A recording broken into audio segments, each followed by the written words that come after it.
ایک صاحب آئے, ابھی مجھے نہیں پتا تھا ان کی دوسری شادی ہے, لال سرخ ماشاء اللہ پٹھان تھے وہ, لگ رہا تھا پٹھان ہے, یورپ سے آئے تھے, لال سرخ ٹماٹر جیسے. میں نے نکاح پڑھا دیا, مجھے نہیں پتا تھا دوسری شادی ہو رہی ہے. نکاح پڑھایا, پھر آئے اور مجھے کھجوریں بھی گفٹ میں دیں, اور ایسے خوشی سے ماشاء اللہ میری شادی ہوئی ہے, بالکل زبردست خوش. اور پتہ ہے میں نے دوسری شادی کی ہے بیوہ سے. مجھے کہنے لگے, میں نے کہا یار یہ تو بڑا اچھا کام ہو گیا, اور لال سرخ نا ایسے خوش سوات کے ہوتے ہیں نا جیسے. تو میں نے دوسری کی ہے بیوہ سے. آپ کے بیان سن کے, ابھی اسی جمعے کی بات ہے, آپ کے بیان سن کے میں نے دوسری شادی کی ہے بیوہ سے. بار بار بتا رہے ہیں بیوہ سے کی ہے دوسری شادی, اور یہ تو بالکل ینگ لڑکا, میرا خیال ہے 25 سال عمر ہوگی. تو میں نے کہا پہلی کو پتہ, کہہ رہے نہیں اس کو نہیں پتا.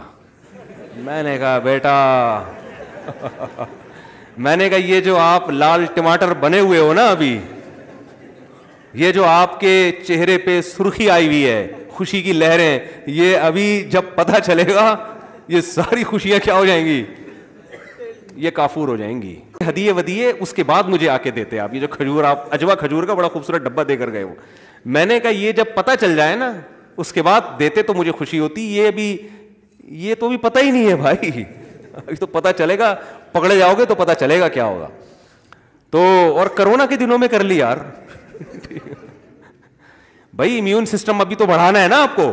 کرونا کے خلاف اگر بیماری ہو گئی, آپ ٹینشن میں ہو, وہ تو کرونا پھر مار دیتا ہے انسان کو. تو خیر بڑی ہمت کی, بیوہ سے کی ہے, بڑی بات ہے. اللہ برابر پہلی بیوی کا بھی حق ادا کرنے کی توفیق دے ان کو, ایسا نہ ہو دوسری کی وجہ سے پہلی کو بھول جائیں, اور دوسری کا بھی. لیکن یہ کہ میں نے کہا ثواب کی انشاءاللہ گارنٹی ہے, بہت ملے گا آپ کو, حالات کی کوئی گارنٹی نہیں ہے. ہاں یہ پہلے سے. تو اب پتہ نہیں پتہ چل گیا ہوگا کہ نہیں پتہ چلا ہوگا, اب تک اللہ خیر کرے.